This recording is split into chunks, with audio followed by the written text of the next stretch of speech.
tema cultural de la Falange. Gracias a los que estáis aquí, que habéis venido hasta la sede de la Hermandad de la Vieja Guardia, y a los que nos seguís por las redes sociales.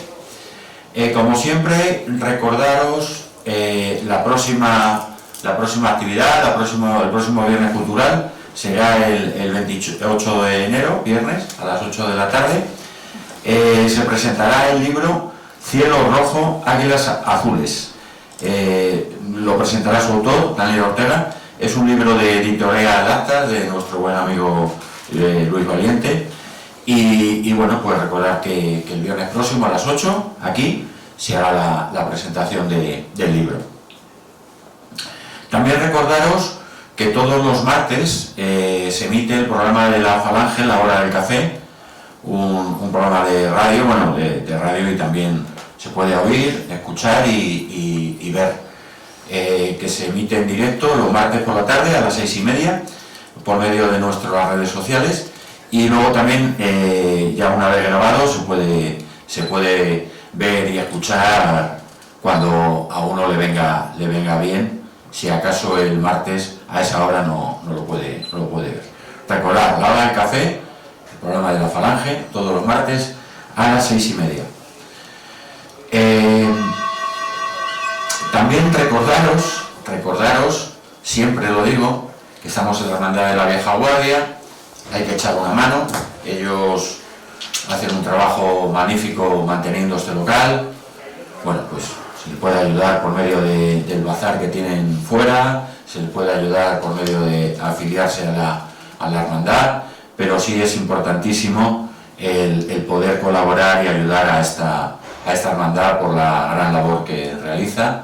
Mantienen este lugar, que es pues casi sagrado para todos los falangistas. Y también, como no, dadas las circunstancias, se va a hacer cada vez que se realice un viernes cultural, recordar a nuestros camaradas encarcelados por la injusticia que gobierna este país, y recordar que no son delincuentes, que son falangistas, que son patriotas, encarcelados por la única cosa que hicieron fue defender la sagrada unidad de España. Así que yo siempre, hasta que no estén en la calle, gritaré desde estos micrófonos: Blanquerna, libertad. Y un aplauso para nuestros presos encarcelados.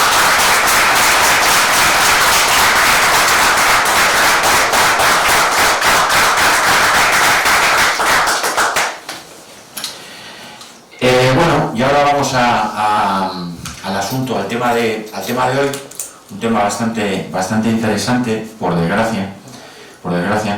Tenemos con nosotros a Eduardo León, que es el secretario general de la Asociación de Ayuda a las Víctimas del 11M, y le acompaña su esposa, Ángeles Domínguez, que tengo a mi derecha. Ángeles Domínguez es la vicepresidenta de la asociación, si no me equivoco, y fue víctima directa de estos atentados. Yo también daría un aplauso para Ángeles por su fortaleza y por haber sufrido.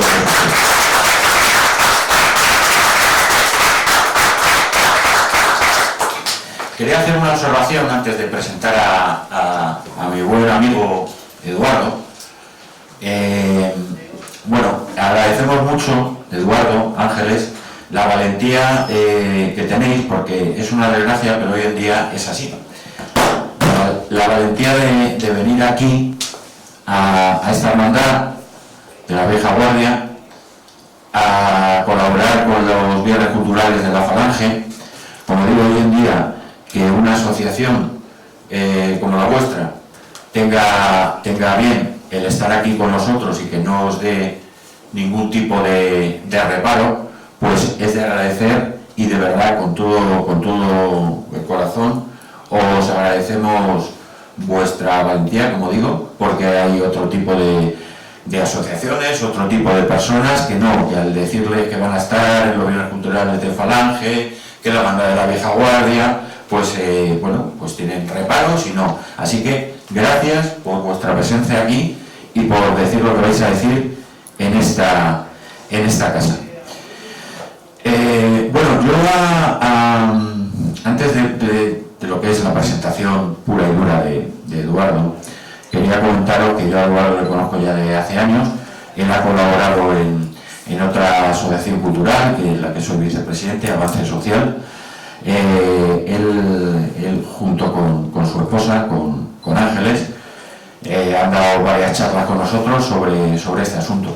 La última que fue tenía por título El lado oscuro del 11M, y es que sigue siendo un tema muy, muy oscuro, por desgracia. Coincidimos en muchas cosas con Eduardo y yo. Bueno, pues desde él también ha sido miembro de la OGE. Él piensa el nacionalsindicalismo, piensa en como si fuera José Antonio más, y lo quería decir para que constara.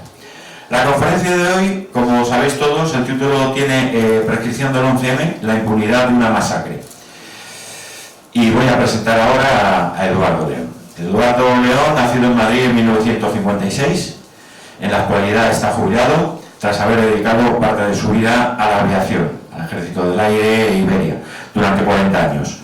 Su mujer, como decía antes, fue víctima de los atentados terroristas del 11M y en el 2004 participó en la fundación de esta asociación, de la Asociación de Ayuda a las Víctimas del 11M, junto a otras víctimas. Actualmente es el secretario general de dicha asociación, conocida por sus discrepancias contra la versión oficial y oficial de los hechos. También por sus denuncias judiciales contra los altos mandos de las Fuerzas de Seguridad del Estado. Ha trabajado desde los primeros días para defender los derechos y la dignidad de las víctimas, y también por el conocimiento de la verdad de unos hechos que aún se nos ocultan. Yo soy testigo y doy fe de que tanto Ángeles como Eduardo, como su asociación, lo que acabo de leer es cierto. Por eso esta asociación pues no es tan conocida como otras, la tienen un poquito de lado, ¿verdad, Eduardo? Y bueno, quiero hacer una pequeña entrada a lo que va a ser si me lo permites, Eduardo, la conferencia. Bueno, un informe elaborado por expertos en Derecho Penal de la Universidad de Valencia concluye por primera vez que el atentado yihadista del 11 de marzo del 2004 en Madrid pudo haber sido juzgado por crímenes de lesa humanidad. Es el clavo ardiendo al que se agarra ahora esta asociación para evitar que en el 2024 se cierre definitivamente la posibilidad de seguir investigando los delitos de aquel ataque, sin que se haya condenado aún a los responsables intelectuales y financieros, y yo diría, y los que colaboraron, y materiales, efectivamente, los responsables de esta masacre que dejó 191 muertos, hay que recordarlos, y cerca de 2.000 heridos. Y yo ahora me voy a callar y le doy la palabra a Eduardo León. Eduardo, cuando quieras, y muchas gracias por estar aquí. Bueno, ante todo, buenas tardes a todos. Muchas gracias por vuestra invitación, especialmente a mi amigo Jesús, tan interesado, tan volcado siempre en este problema, en estas secuelas que el mayor atentado de la historia de Europa ha dejado en España. En España y en buena parte de la sociedad española, que no puede olvidar aquellos hechos. Mi intervención voy a dividirla en dos partes. Sabéis que ya, bueno, en 2 años prácticamente se van a cumplir los 20 años desde que sufrimos aquellos atentados y, bueno, pues la ley española, que así lo establece, hará que prescriban. Y desgraciadamente para las víctimas aún desconocemos, en primer lugar y sobre todo, la autoría intelectual. A estas alturas aún no sabemos quiénes diseñaron, planificaron aquellos atentados. No lo sabemos. Y la propia sentencia así lo establece. No es que lo digamos nosotros. O sea, así lo dice la sentencia. Hubo un autor intelectual de los hechos que en el propio juicio salió no fue culpable. El único. Solo había una persona como autoría intelectual. Por lo tanto, así lo refleja la propia sentencia. De manera que, por una parte, la autoría intelectual, por otra, la autoría financiera, es decir, quién financió toda esa operación. Claro. Es decir, tampoco se sabe. ¿Quién puso la pasta ahí? Que toda aquella barbaridad se hiciese, aquella masacre. Tampoco lo sabemos. Y en cuanto a los autores materiales, pues solamente una parte. Y tampoco lo tenemos muy claro. Porque de hecho, aquellos supuestos terroristas islamistas que se suicidan en el piso de Leganés, Efectivamente. bueno, pues estas personas eran todos confidentes de la policía. Todos. Estaban ocultos en aquel piso por la policía. Y la versión oficial de los hechos dice que se inmolaron, no está tampoco muy claro, porque según me relató a mí uno de los dos forenses de la pericia, llevaba fallecidos entre 8 y 10 horas antes de que el piso explotara. Ya muertos Sí. los famosos... Así es. Entonces, aquí hay una serie de incógnitas, hay una serie de lagunas enormes por descubrir aún. Y lo que es peor es que el tiempo ha ido transcurriendo, las instituciones españolas, los medios de comunicación, el Estado en general, pues, parece haber apartado de su memoria histórica reciente estos hechos y estamos como estamos. Y llegamos al 2024 y esta gente va a quedar impune. Yo también, bueno, que a lo mejor me adelanto, pero yo también lo que siempre, yo creo que es una pregunta que te suelo hacer, los cómplices, porque tampoco está claro que unas personas que no son de aquí, que vienen de fuera, tienen que tener contactos, aparte de los... Yo apunto, además lo voy a decir muy claro, apunto a ETA. Un enemigo de España es ETA, ellos querían atentar contra España, querían hacer... sembrar el terror en España, y yo cuando quiero hacer mal a alguien o quiero tratar mal a alguien, intento contactar con los enemigos de esa otra persona, pues para que me ayuden. Y aquí ya me callo, perdón, es que... Pues mira, ETA, nosotros en absoluto descartamos la participación de ETA en el 11. No lo descartamos, entre otros motivos, entre otras razones, porque meses antes ya habían preparado un atentado con mochilas, bomba en la estación de Chamartín. Efectivamente. De manera que, es decir, ya había una advertencia previa de que algo podría estar, algún plan, tenían en mente para poder llevar a efecto un atentado de estas características. Así es. Pero es que hay más. Es que las únicas imágenes grabadas en la estación de Atocha, Sí. no sé si alguno las habréis visto, fueron publicadas desde una comisaría de policía de Madrid. Reflejan claramente cómo hay un señor etarra, Asier Ezeiza, que actualmente está cumpliendo condena, subiendo por la escalera. Qué educado eres, le llamas señor. Asier Ezeiza, que está cumpliendo condena actualmente, creo que estará cumpliendo condena, porque ahora mismo hay un baile de presos que solo entran los patriotas y los que defienden España. Hasta las víctimas del terrorismo ya hemos perdido el control de la... Yo no sabía eso, o sea, hay un etarra, este individuo... Se le ve subiendo por la escalera, ¿Sí? nada más producirse las explosiones, corriendo con un mando a distancia en cada mano. No sé si alguno de ustedes habrá visto esas imágenes. No, vamos, a lo mejor las he visto, pero no con ese detalle de señalar a esa persona, a ese ser. Y se aprecia perfectamente que es él, no hay ninguna duda. Tremendo. Porque las imágenes son nítidas, no están borradas ni nada por el estilo. Bien, dicho esto, pues sí, es interesante. Lo bonito sería saber hasta el más mínimo detalle qué es lo que sucedió realmente. Porque hay tantas incógnitas respecto a la participación de ETA en los atentados, pero yo en lo personal creo que colaboraron.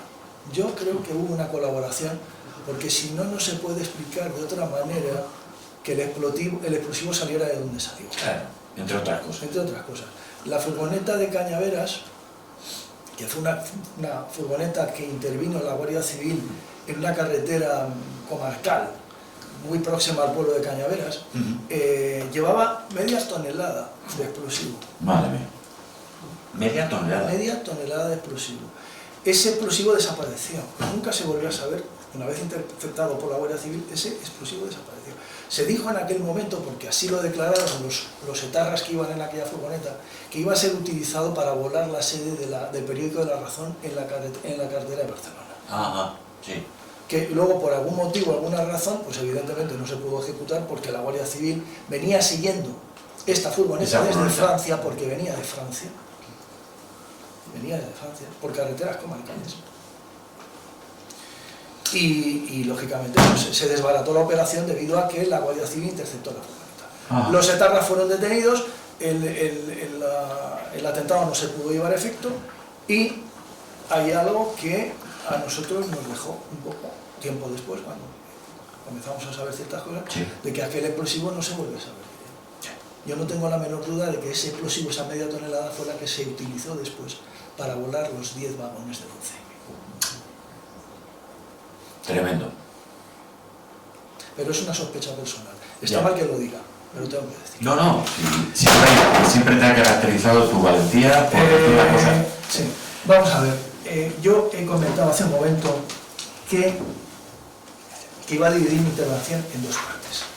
La primera es que voy a hacer lectura de una petición que hicimos a la Audiencia Nacional al excelentísimo señor don Jesús Alonso Cristóbal, fiscal jefe de la Audiencia Nacional, el día 4 de octubre del 2018. Lo voy a hacer porque creo que es oportuno hacerlo. Perfecto. Un atentado terrorista es algo más que la acción voluntaria de herir gravemente o asesinar a alguien. El terrorismo atenta no solo contra la vida y dignidad de la persona, sino que además es, sobre todo, un ataque directo contra toda la sociedad. Su objetivo fundamental es destruir las bases sobre las que se sustenta el Estado de Derecho, en forma de violación directa del orden establecido, y por lo tanto, cada individuo es víctima de la lacra terrorista. Es nuestro propio sistema social, nuestra forma de vida y el modelo de convivencia que libre y democráticamente nos hemos dado el objetivo a destruir. De igual manera, el terror dinamita todos aquellos valores sobre los que se soporta la convivencia entre las personas, al privar a éstas de razones por las que construir cada día un mundo mejor. Desgraciadamente, el tiempo se ha convertido además en una unidad de medida del delito. Cada delito tiene su tiempo, el tiempo en que se hace y el tiempo en que se paga, aunque no siempre se cumple.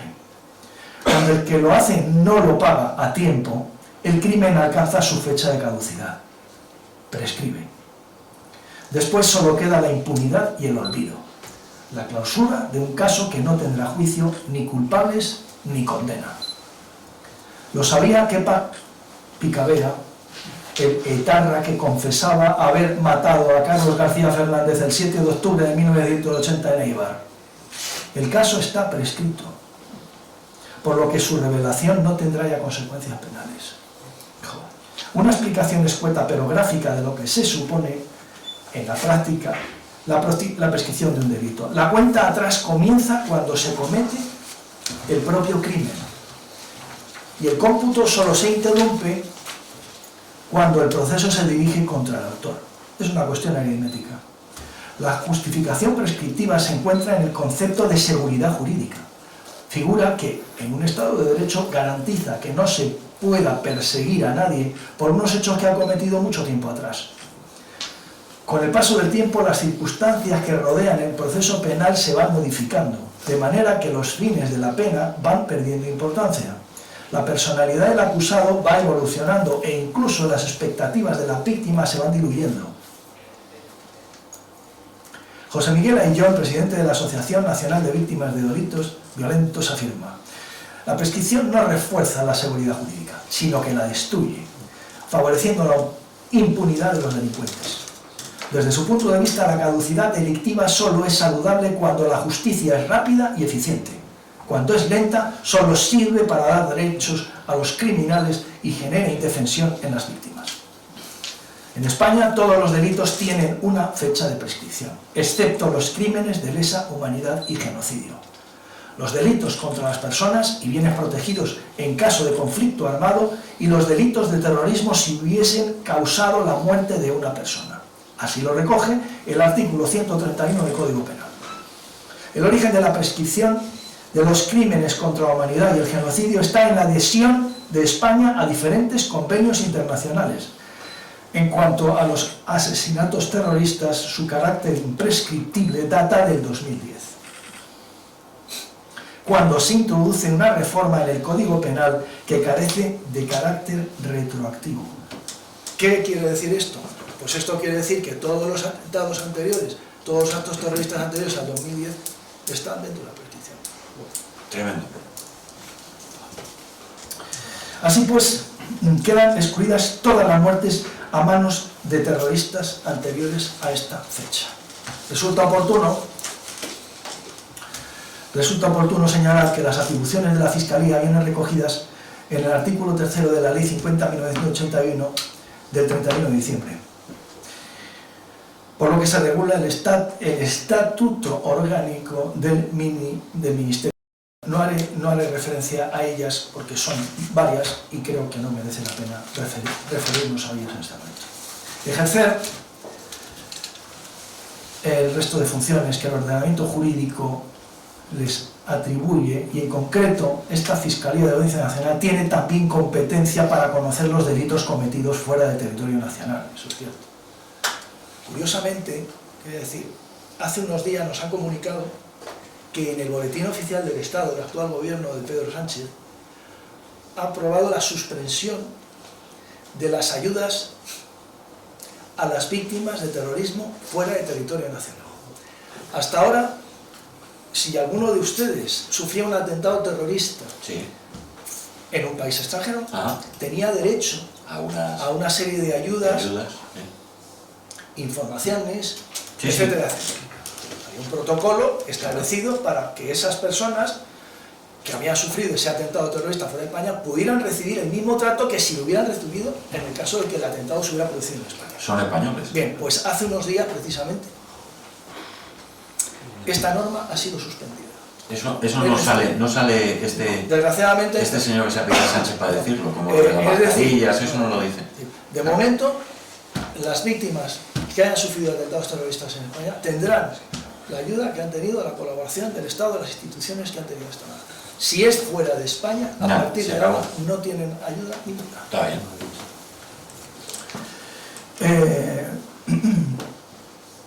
Actualmente, más de 300 muertes causadas por ETA están pendientes de resolución, todos lo sabéis. ¿Cuántas? Más de 300.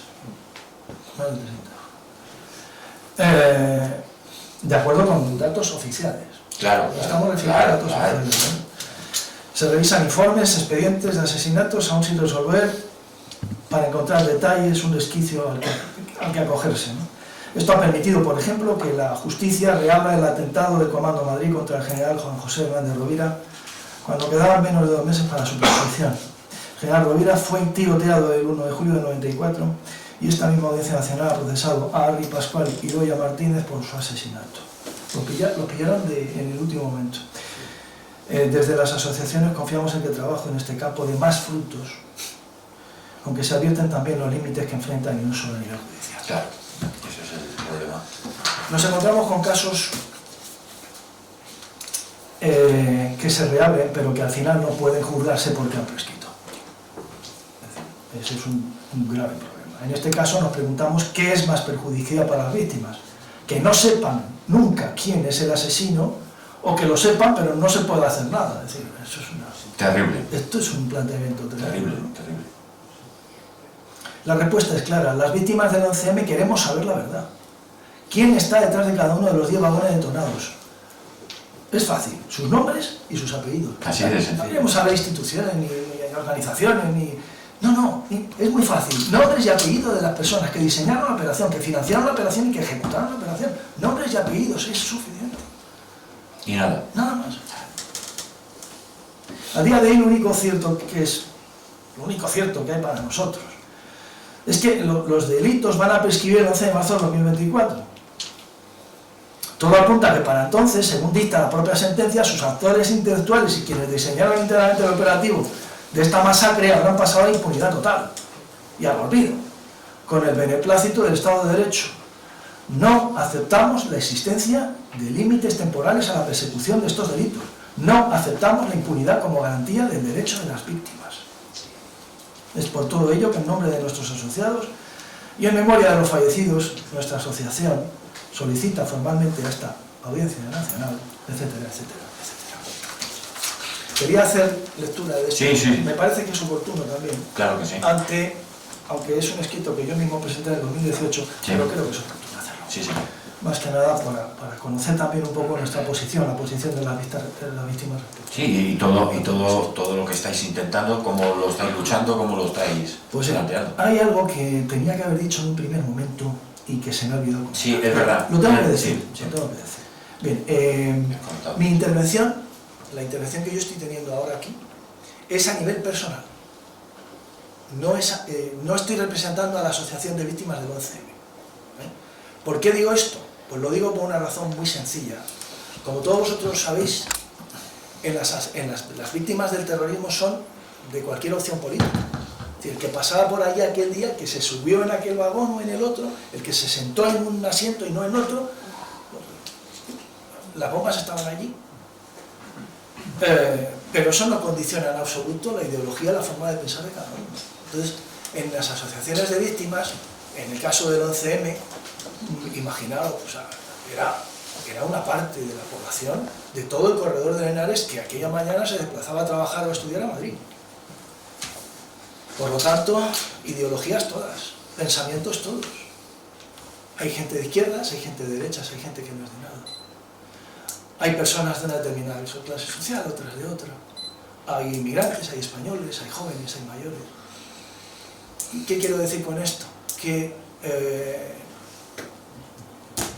cuando en mi caso, en el caso que hemos planteado, hemos comentado dentro de la asociación, y vamos a dar esta conferencia aquí, pues parece que ha habido algunas personas, algunas víctimas, algunos trabajadores de nuestra propia asociación, pues que se han alertado, ¿no? Pues de alguna manera, pues se han asustado. ¿Por qué? Pues porque ya sabemos los medios de comunicación el trabajo que vienen haciendo desde hace 50 años contra Falange Española.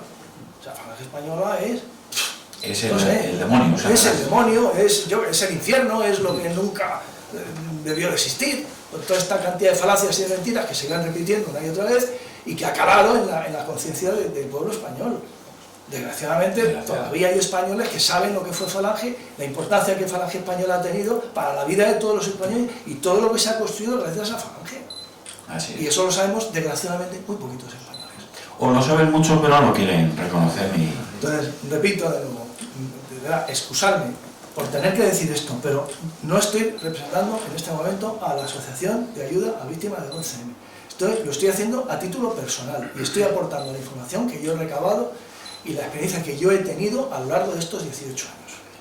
Quiero que lo sepáis. De todas formas, Eduardo, mis palabras primeras, una de mis primeras palabras que he dicho, que era de agradecer por todo lo que has dicho, que estés aquí, que nos estás contando eso, es a título personal, pero bueno, nos estás contando toda la lucha que lleváis, la asociación, y otra vez te doy las gracias por haber tenido la valentía de estar aquí, porque es tremendo decirlo, que para venir aquí hay que ser valiente, pero es que es así. Entonces, te lo agradecemos porque otras asociaciones, otras personas, a título de institución o a título personal, muchas veces no vienen.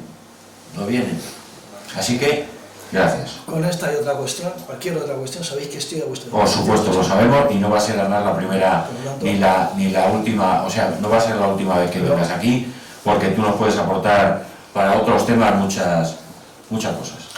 La segunda parte de mi intervención se basa fundamentalmente. Nosotros hace unos meses encargamos un estudio a un equipo técnico de la Universidad de Valencia, formado por expertos en jurídicos, en prescripción de actos terroristas, derecho penal internacional, etc. Y ellos realizaron un trabajo importante, han estado varios meses trabajando en esto, es gente joven, pero muy competentes, muy trabajadores y además muy bien formados y preparados. Entonces, Me gustaría aprovechar una parte de este trabajo para llevarlo también y que sepáis un poco la situación jurídica Claro que sí. en la que nos encontramos en este Claro. momento, ¿vale? El estado de la cuestión, el derecho penal internacional. El terrorismo como tal no se encuentra incluido en el Estatuto de la Corte Penal Internacional. Esto es importante, lo voy a repetir otra vez. Sí. El terrorismo como tal no se encuentra incluido en el Estatuto de la Corte Penal Internacional. Grabamos esto. Tremendo. Ya que no existió suficiente consenso durante la redacción de este estatuto en 1998, ni tampoco en la conferencia de revisión del estatuto celebrada en Kampala en el 2010. Suele atribuirse esa falta de consenso a los problemas de definición del terrorismo y a la voluntad de no interferir en los esfuerzos nacionales de lucha contra el terrorismo. Que cada uno saque las conclusiones. No obstante, se discute la posibilidad de castigar ciertos actos terroristas como crímenes de lesa humanidad. Así, destacados representantes de la doctrina penal internacional han manifestado que los ataques terroristas en Estados Unidos el 11 de septiembre del 2001 podrían ser considerados crímenes de lesa humanidad. El artículo 7 del Estatuto de la Corte Penal, que a su vez procede, aunque con ciertas modificaciones de los estatutos de los tribunales penales internacionales de la antigua Yugoslavia, establece que, a los efectos del presente estatuto, se entenderá por crimen de lesa humanidad cualquiera de los actos siguientes cuando se comete como parte de un ataque generalizado o sistemático contra una población civil y con conocimiento de dicho ataque. A. Asesinato. B. Exterminio. C. Esclavitud. D. Deportación o traslado forzoso de la población. E. Encarcelación o privación grave de libertad. F. Tortura. G. Violación sexual, prostitución forzada, embarazo forzado, esterilización forzada, otra forma de violencia de gravedad comparable. Persecución de un grupo o colectividad con identidad propia fundada en motivos políticos, raciales, nacionales, étnicos, culturales, religiosos, de género u otros motivos universalmente reconocidos como inaceptables con arreglo al derecho penal internacional, en conexión con cualquier acto mencionado en el presente párrafo o con cualquier crimen de la competencia de la Corte.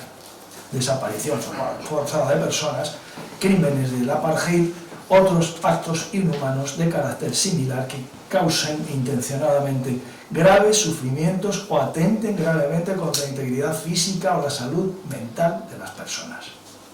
A la vista de esta redacción, suele entenderse que los crímenes de lesa humanidad se componen de varios elementos, el denominado elemento contextual y las modalidades de comisión o actus reus. Modalidades: el asesinato como crimen de lesa humanidad. En cuanto a las modalidades, parece claro que el asesinato sería aplicable a los ataques terroristas. Es que es lo más evidente. Según los elementos de los crímenes, que es un documento oficial que pretende ofrecer criterios para la interpretación de los delitos y que constituye derecho aplicable para la Corte, el asesinato debe interpretarse como que el autor haya dado muerte o causado muerte a una o más personas. Elementos de los crímenes, artículo 7.1. En ciertos contextos también podrán constituir actos de tortura, deportación o traslado forzoso, encarcelación u otra privación grave de la libertad física en violación de normas fundamentales del derecho internacional, persecución, desapariciones forzosas y otros actos inhumanos contemplados en el artículo 7.1. Una vez que yo he hecho referencia a esto, Sí. cualquiera de vosotros podrá concluir que el 11M es un atentado de lesa humanidad. Clarísimamente, ¿Verdad? clarísimamente. Pues no.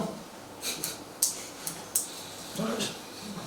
Y España no está considerado como atentado de lesa humanidad. ¿Y quién es el culpable de que esto sea así? ¿Quién es el culpable? Vamos a ver. Puede negociar. Es una pregunta retórica. Esta pregunta que yo mismo la puedo hacer en cualquier momento, Sí. y puedo hacerla al fiscal general del Estado, como se la hice en su propio despacho. Lo sé. Es decir, la ley. Esa es la contestación. La ley. La ley, unas leyes que parece que están redactadas con toda la mala intención, ¿verdad? Porque si el 11M hubiera sucedido en un país como Austria, por ejemplo, podría mencionar más, pero bueno, ahora me viene a la mente. Ya está, con la Austria. Esos delitos serían de lesa humanidad. No podrían prescribir en Austria. No podrían. No podrían prescribir en Alemania. En España sí.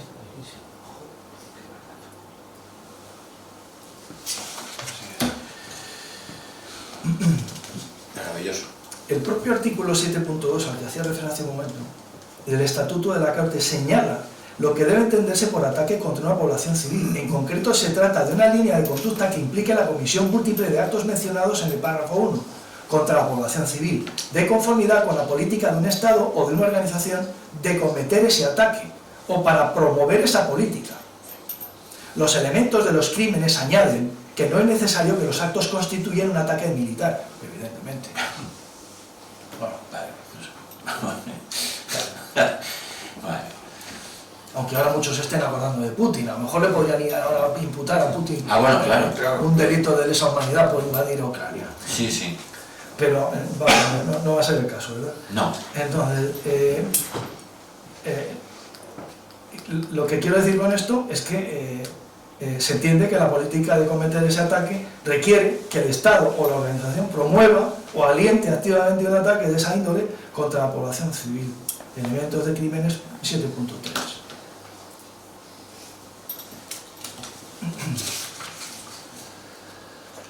Según, y aquí voy a hacer referencia al Estado en sí mismo. Según lo señalado anteriormente, el Estatuto requiere precisamente que el ataque se produzca de conformidad con la política de un Estado o de una organización, de cometer ese ataque o para promover esa política. Por tanto, es posible considerar que la política puede ser implementada no solo por un Estado, sino también por una organización similar a un Estado o a una organización capaz de cometer ataques generalizados o sistemáticos contra la población civil. Hombre, por fin alguien hace mención al terrorismo de Estado. Porque parece que aquí si mencionas el terrorismo de Estado casi tienes que ir a hacer ejercicios espirituales. Sí, casi. Bueno, depende de quién lo diga y de qué lo diga. Y sobre qué lo diga, claro. Y desgraciadamente está por ver muchos de estos ataques terroristas que hemos sufrido en el mundo occidental, fundamentalmente occidental, sí, y que pasan oficialmente por ser ataques islamistas o yihadistas, no fueran algo más que todo eso. Claro. Claro. Por ejemplo, hay muchas razones, muchos motivos. Hay personas que trabajan, investigan y siguen investigando después de la destrucción de las dos Torres Gemelas, sí, que alegan grandes sospechas sobre la autoridad real de un comando o de varios comandos yihadistas. Bien, pues de alguna manera esa misma sospecha se puede trasladar a cualquier tipo de atentado. está claro. Vamos a Marsella, aquel ametrallamiento de la gente que andaba paseando por aquel paseo marítimo y que de pronto fueron atropellados por un camión, creo que lo recordáis. Sí, perfectamente. ¿Recordáis? Creo que fueron atropelladas unas 170, 180 Una personas. salvajada también. Y que la primera fotografía del frontal del camión está limpio. Entonces, resulta un poco extraño, ¿no? Que un camión que acaba de atropellar a 170, 180 personas, el parachoques esté impecable, como recién lavado. Probablemente esas personas, es verdad que fueron atropelladas, pero ya están en el suelo.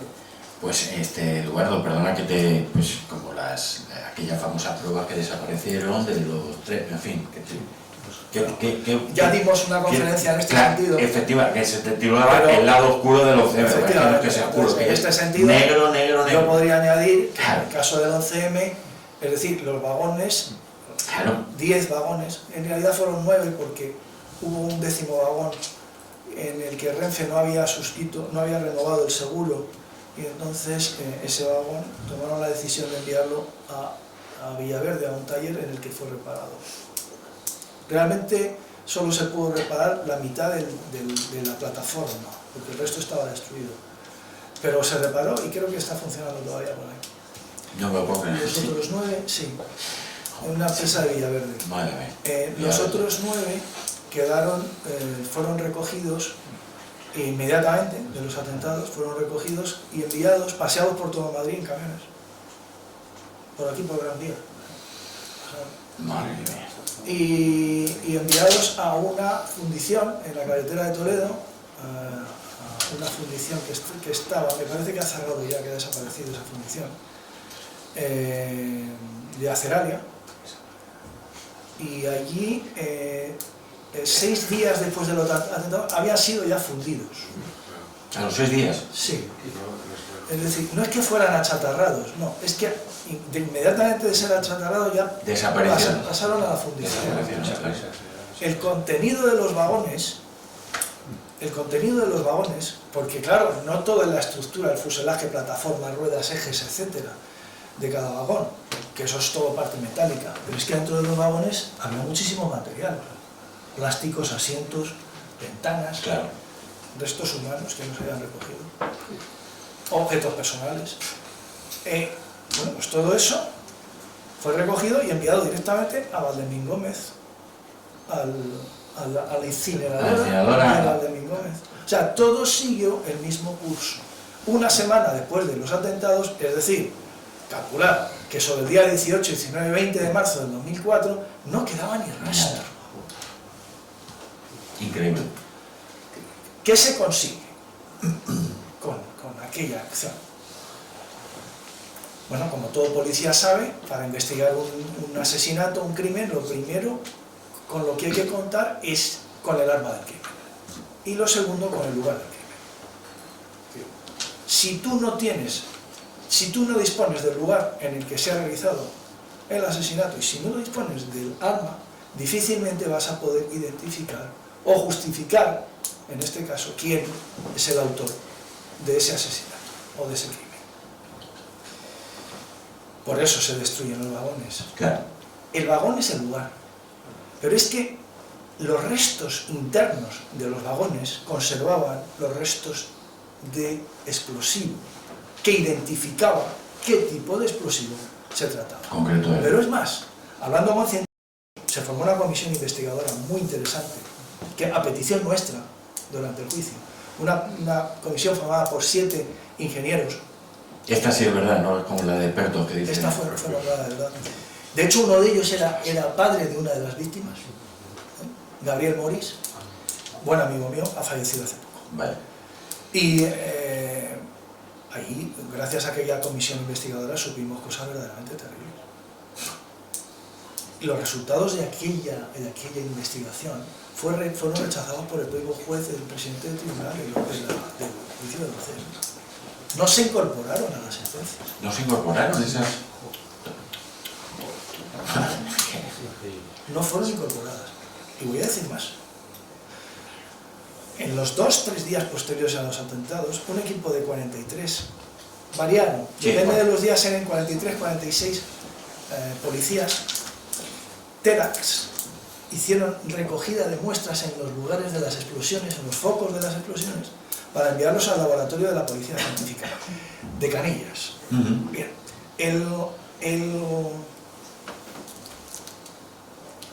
se recogieron unas 250 cajas en las que la propia policía había tomado muestras para su análisis. Muestras recogidas en el suelo, en los vagones, en los asientos, en los focos de las explosiones. Y yo hablando con el señor Esquivano, que era el jefe de laboratorio de la Policía Científica, el jefe de laboratorio de explosivos, porque eso va por departamentos también. Este era el tío que más sabe de explosivos en España, Esquivano. Y esto en un pasillo de la Audiencia Provincial de Madrid me dijo, yo le pregunté, dije, ¿qué pasó? ¿Por qué no llegaron los restos al laboratorio? Ni llegaron ni han llegado todavía. Habían pasado ya 6 o 7 años. Madre. Nunca llegaron los restos para su análisis, jamás llegaron al laboratorio de la Policía Científica. De hecho, el paradero de todas esas pruebas, de todos esos restos, se desconoce actualmente. No sabemos. No se sabe dónde está.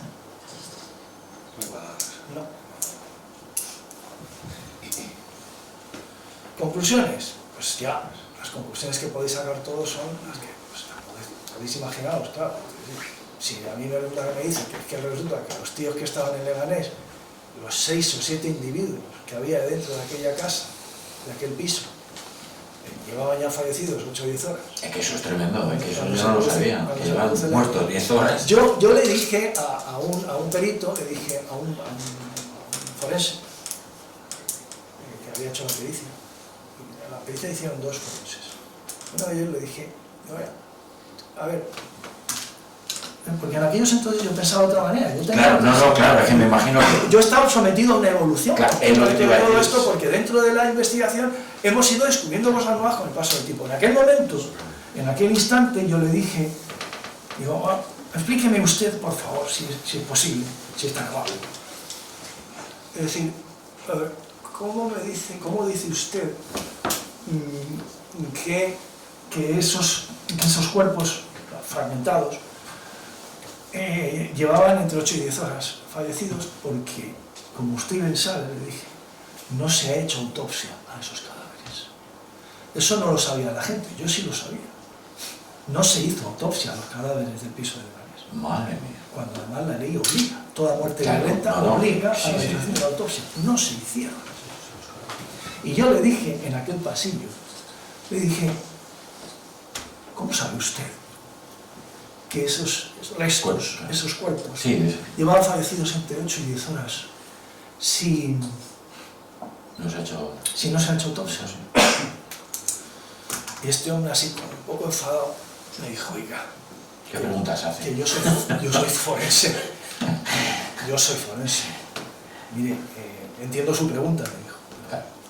Pero yo soy forense. Yo no necesito hacer una autopsia para saber las horas que lleva un cuerpo fallecido.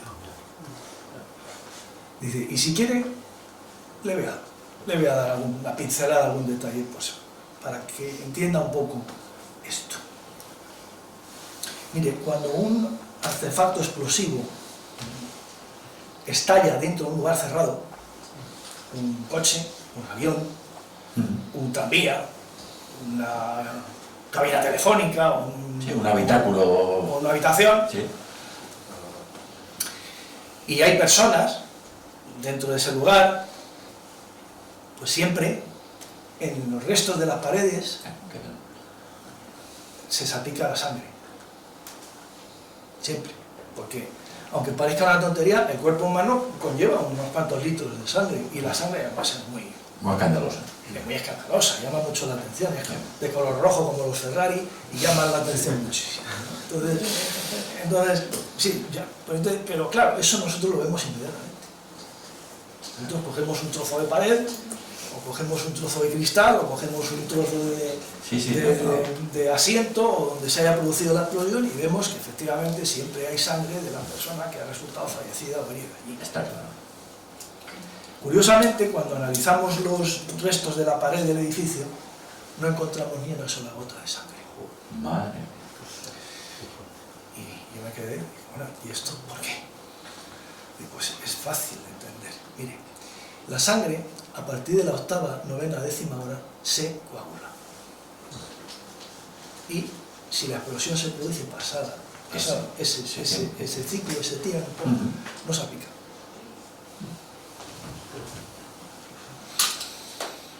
Y ese es el motivo por el que no encontramos ninguna salpicadura de sangre en los restos de la pared de la habitación, una habitación de 18 metros cuadrados en la que supuestamente se encontraban estos individuos. Madre mía. Pero hay muchas más cosas. Yo tuve en mi mano el informe de balística de la Policía Nacional y es curiosísimo, ¿no? Porque ahí, entre las cuestiones, es curioso. Yo entiendo que se podría hacer una película con todo esto. Sí. Yo hablé con José Luis García una vez y le dije, José Luis, ¿te atreves a hacer una película del 11M? Digo, yo te aporto toda la información que quieras y podemos hacer algo interesante. Y el hombre se quedó así mirando y me dice, mira, Eduardo,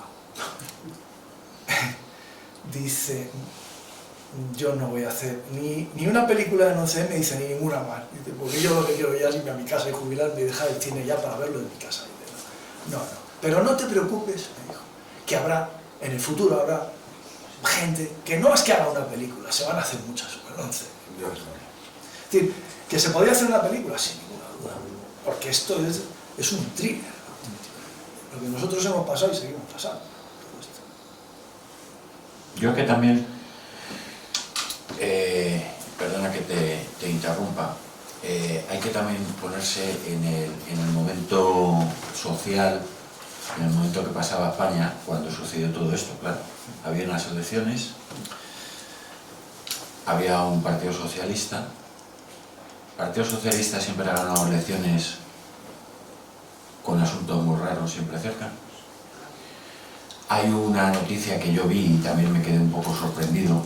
Uno de los que detienen en, no sé si os acordáis o si te acuerdas, en un locutorio al día siguiente o el mismo día que detienen tal, la pregunta de ese moro es que quién había ganado las elecciones.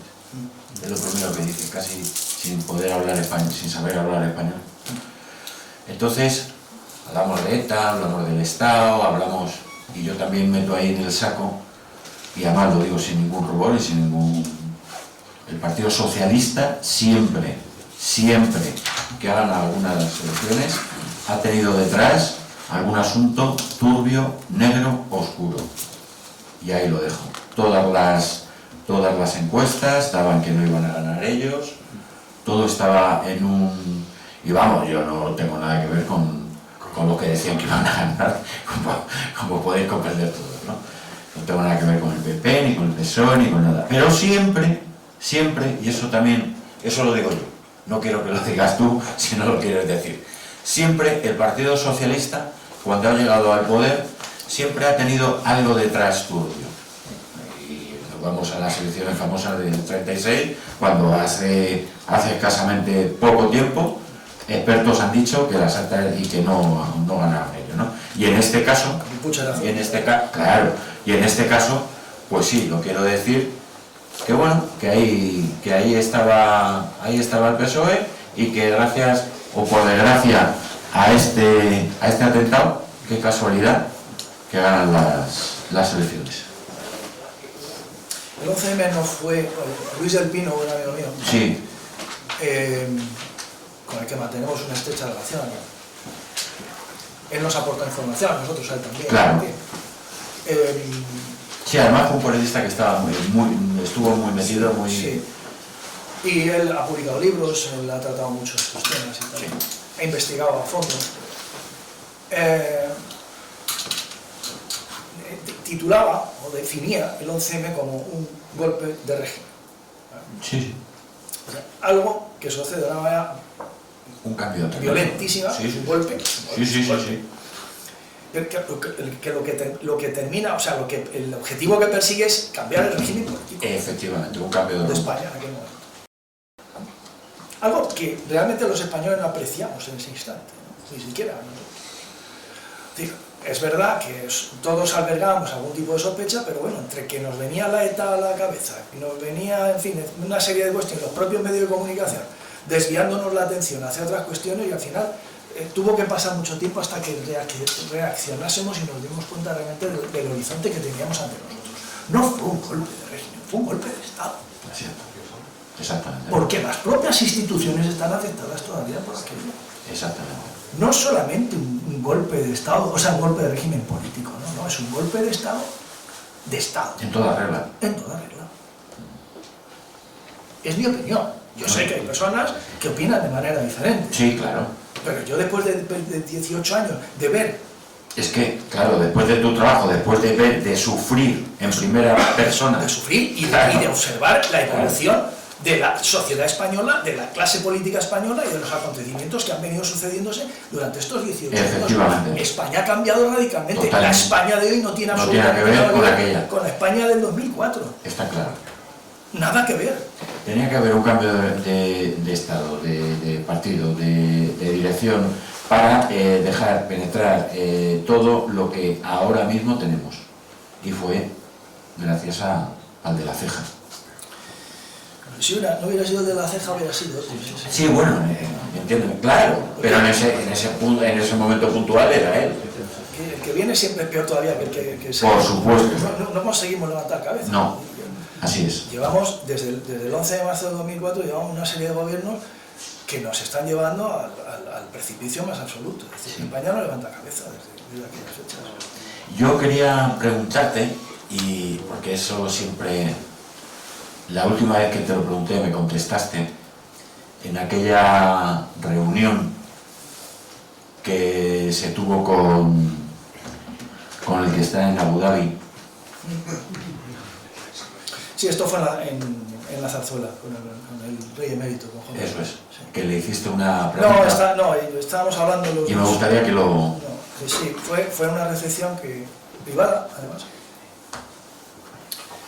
Ángeles ha estado más veces que invitada por los reyes, ha estado varias veces allí. Yo, aquel día, hablaba con él, estábamos sentados, y en un momento de la conversación, no sé por qué lo dije. La verdad es que, bueno, tú ya me conoces.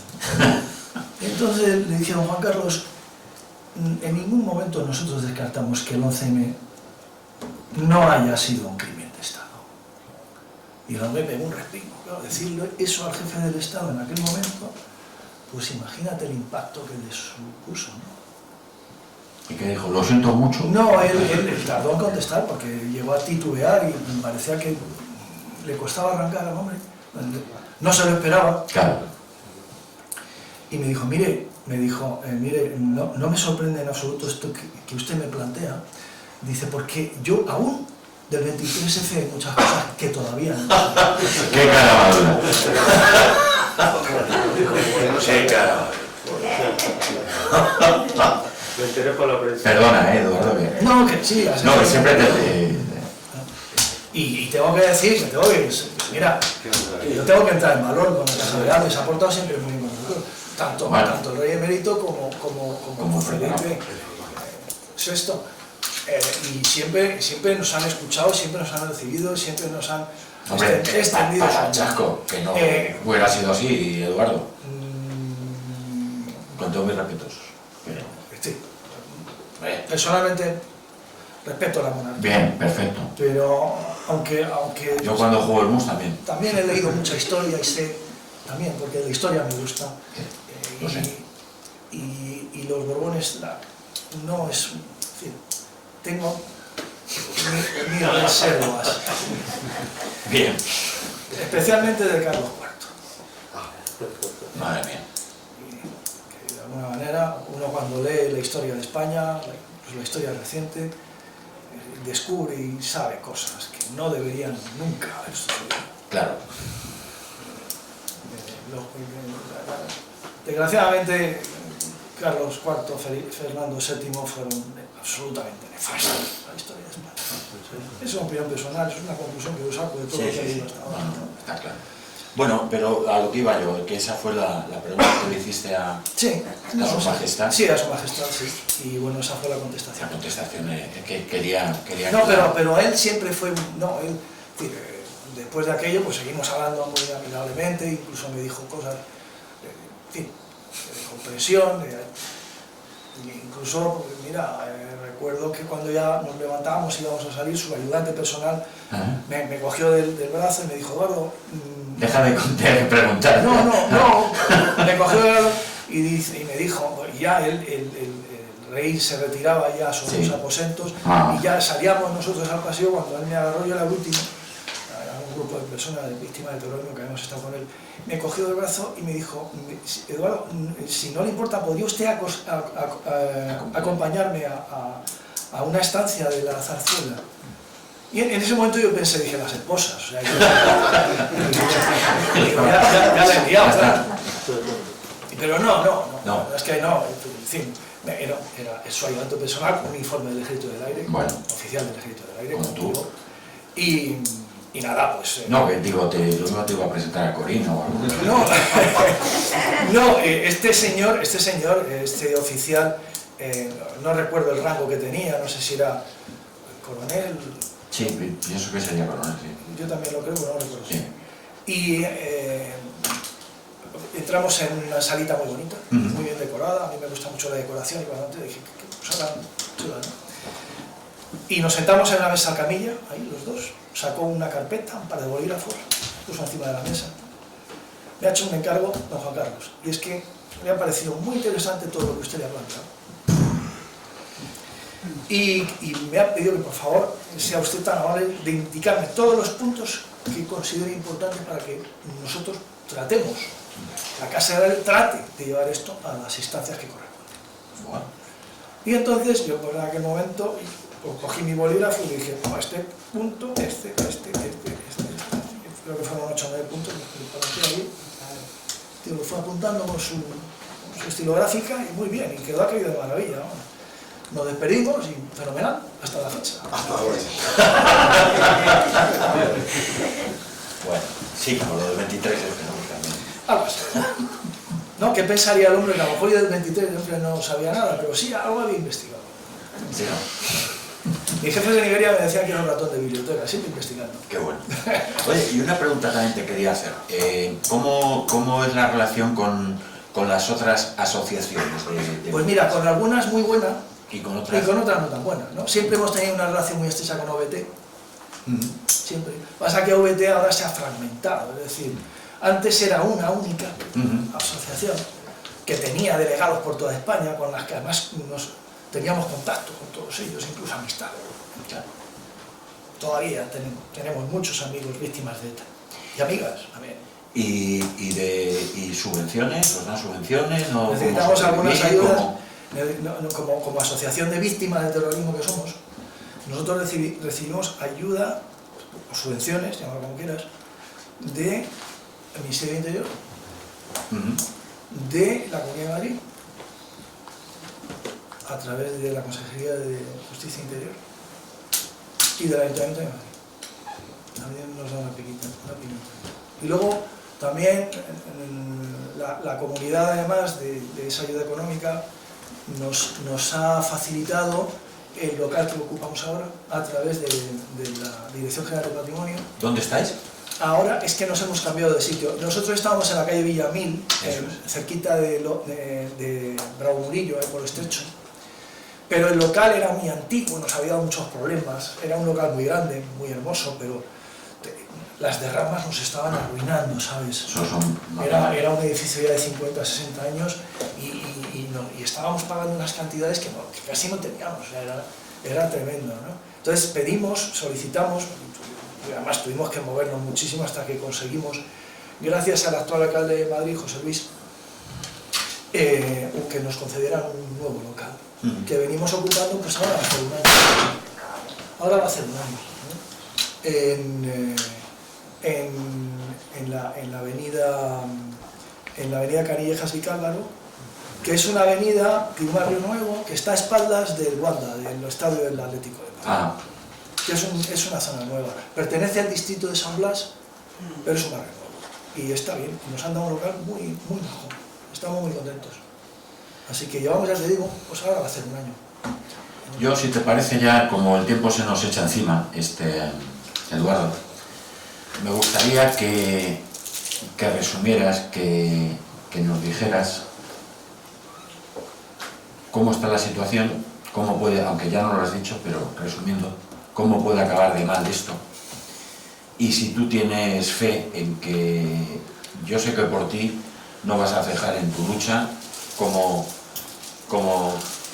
tu mujer tampoco, como víctima de aquel terrible suceso, atentado terrorista, que cerraras un poco ya Pues haciendo un resumen muy rápido y muy sencillo, yo os diría a todos que el horizonte no es un horizonte halagüeño.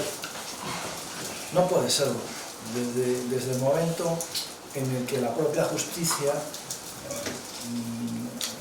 no ejerce su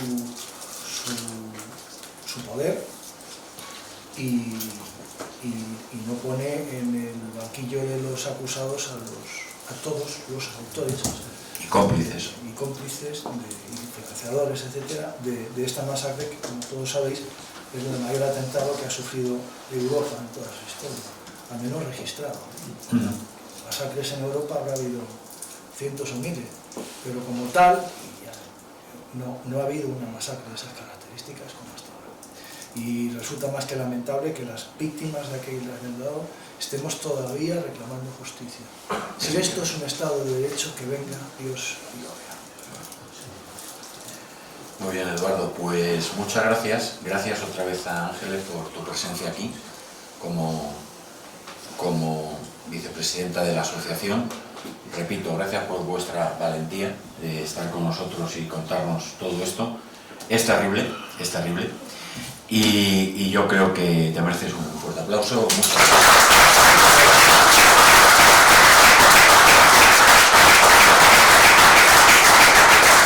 Recordaros el próximo viernes a las 8, aquí, en los Viernes Culturales de la Falange, presentación del libro Cielo Rojo, Águilas Azules. Lo presentará el autor, Daniel Ortega. Es un libro de Editorial Atlas, de nuestro amigo Luis Valiente.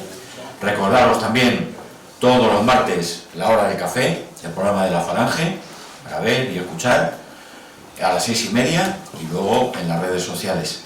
Recordaros también que tenemos que ayudar, echar una mano a la hermandad de la Vieja Guardia, que gracias a ellos podemos estar aquí, afiliándonos, en el bazar, comprando algún objeto, que los hay muy bonitos y muy entrañables para nosotros. Y nada más. Muchas gracias por vuestra presencia, gracias otra vez a los dos y gracias a los que nos ven desde las redes. Hasta el viernes próximo. Gracias.